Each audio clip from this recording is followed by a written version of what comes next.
Picture this. You are the most educated woman in Athens.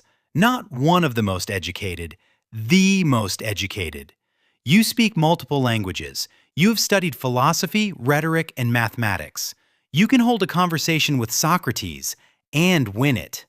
You attend symposia, the intellectual dinner parties that are the center of Athenian civic and cultural life, at a time when respectable Athenian women are not allowed to leave their houses without a male escort. You are not respectable. That is precisely the point. And that is precisely why you have access to everything that respectable women do not. You are a hetaira. The word translates roughly as companion.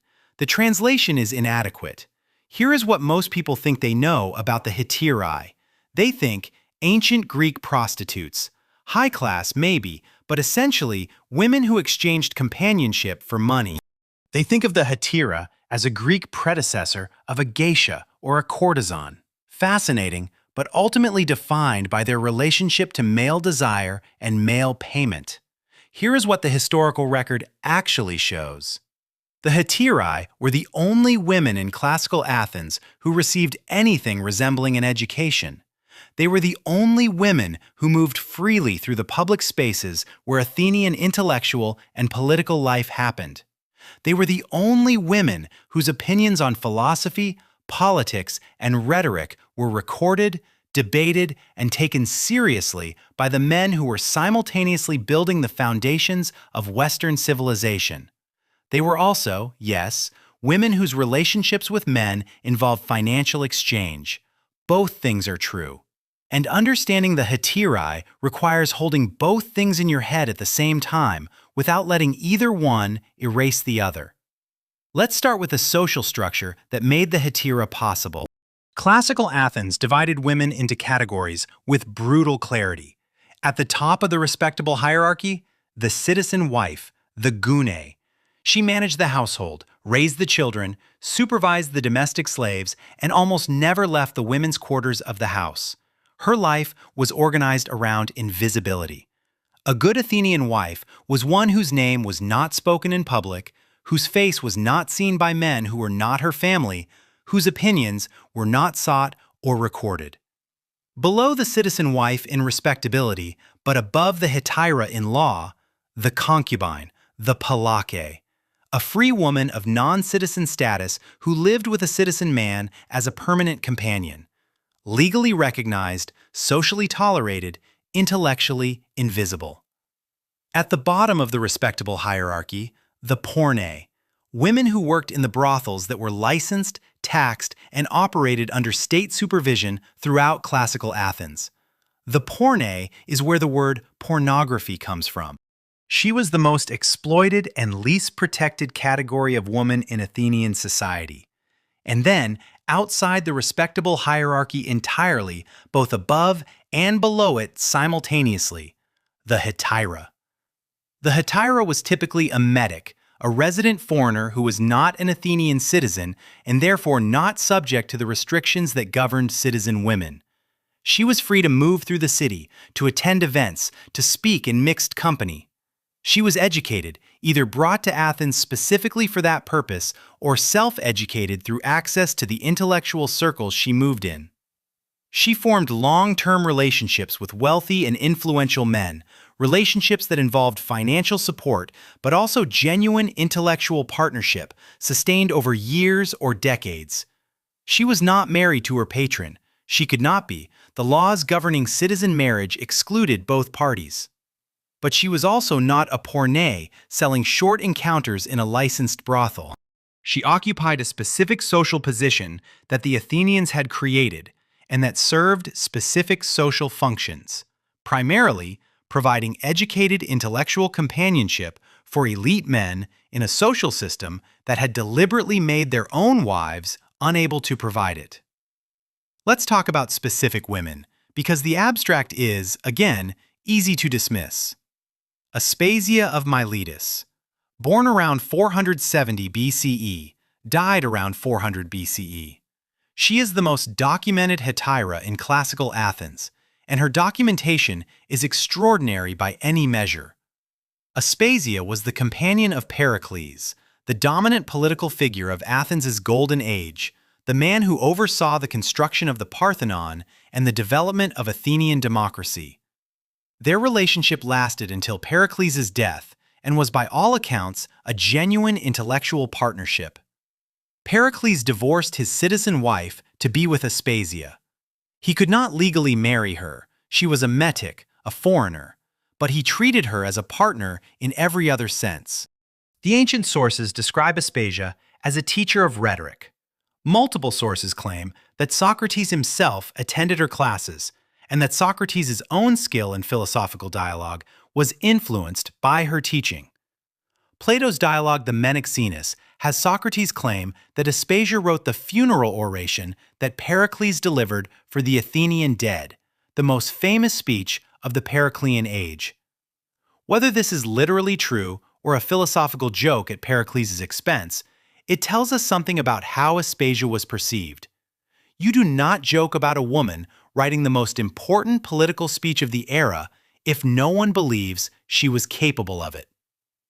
Plutarch's Life of Pericles describes political leaders, philosophers, and intellectuals visiting Aspasia's house specifically to hear her speak and to participate in the conversations she organized.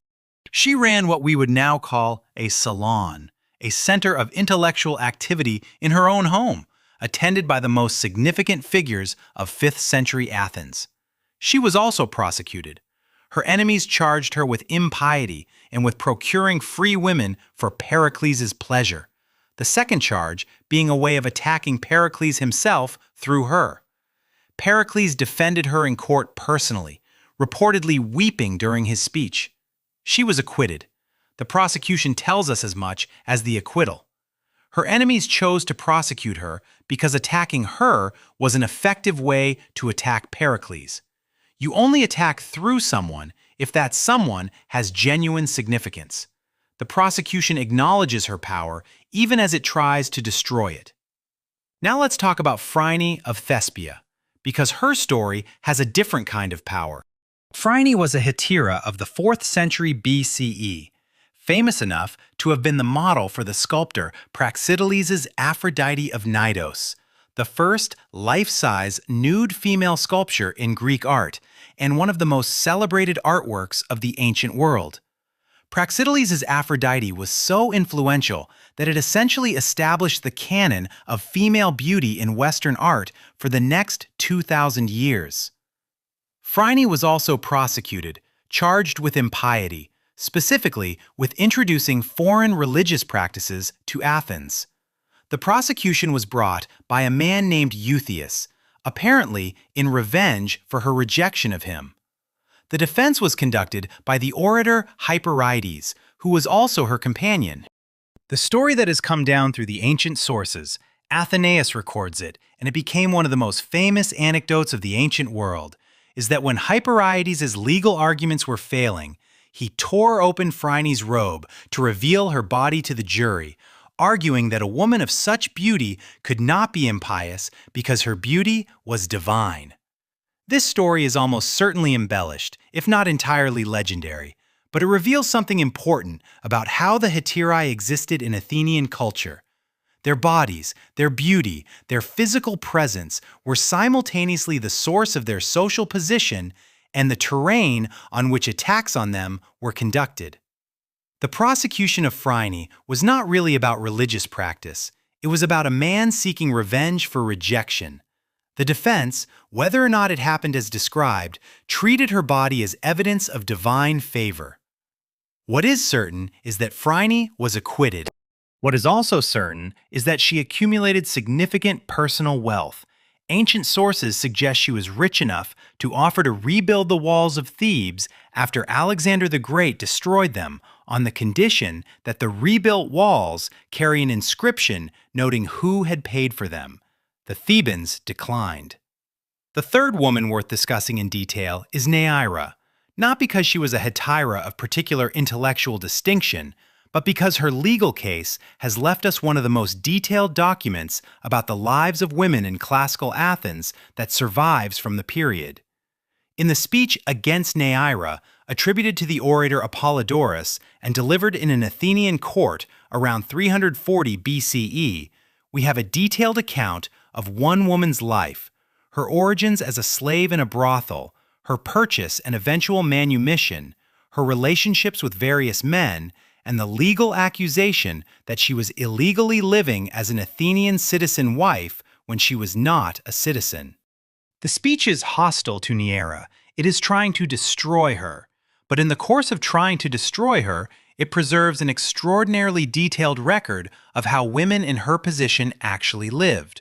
The financial arrangements, the legal structures, the social networks, the specific texture of daily life in a world that had very precise rules about which women could be what. Neaera's story ends badly. The outcome of the case is unknown. The verdict is not recorded. But the document itself is one of the most valuable sources we have for understanding the lived reality of non-citizen women in classical Athens. Now let's talk about what the hetairai actually knew and why it mattered. The hetairai had access to philosophical and rhetorical training because they needed it.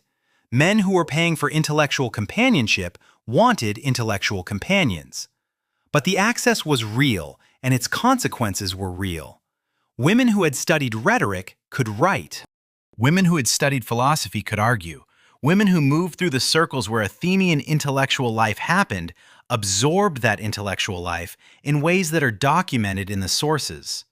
The Socratic dialogues of Plato feature women primarily through the figure of Diotima, the wise woman from Mantinea who Socrates claims taught him about love and desire in the Symposium. Whether Diotima was a real person is debated. What is significant is that Plato chose to put the central philosophical teaching of his most important dialogue about love in the mouth of a woman. The framework for understanding eros, desire, love, the philosophical engine that drives human beings toward truth and beauty, comes, in Plato's telling, from a woman's teaching. This does not mean Plato was a feminist. It means that the intellectual world of classical Athens found it plausible, even necessary, to locate profound knowledge about love and human connection in the figure of an educated woman outside the citizen respectable hierarchy. Now let's talk about the erasure, because there are multiple layers. The first erasure happened in antiquity itself. The hetairai were not respectable. Their names were preserved because they were attached to famous men. Aspasia is remembered because Pericles is remembered. Phryne is remembered because Praxiteles and Hyperides are remembered.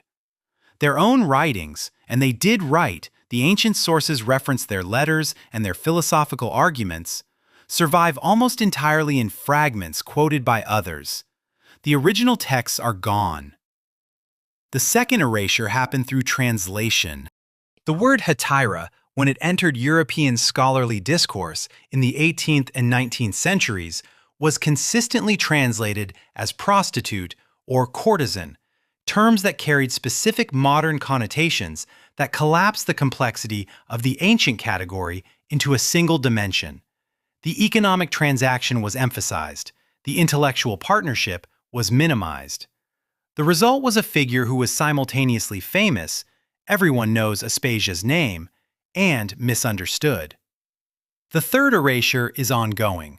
The hetairai appear in popular accounts of ancient Greece as colorful background figures, the fascinating fallen women who spiced up the intellectual life of the Athenian Golden Age. They are rarely treated as intellectual actors in their own right, as women whose thinking shaped the philosophical and rhetorical culture that shaped Western civilization. The thinking was real. The influence was real. Aspasia's conversations with Socrates are in the record. Diotima's teaching is in Plato. The funeral oration that defined Athenian democratic values may have been written by a foreign woman living outside the citizen hierarchy. Someone decided that the story of Athenian intellectual life was the story of Socrates and Pericles and Plato. It was never only that.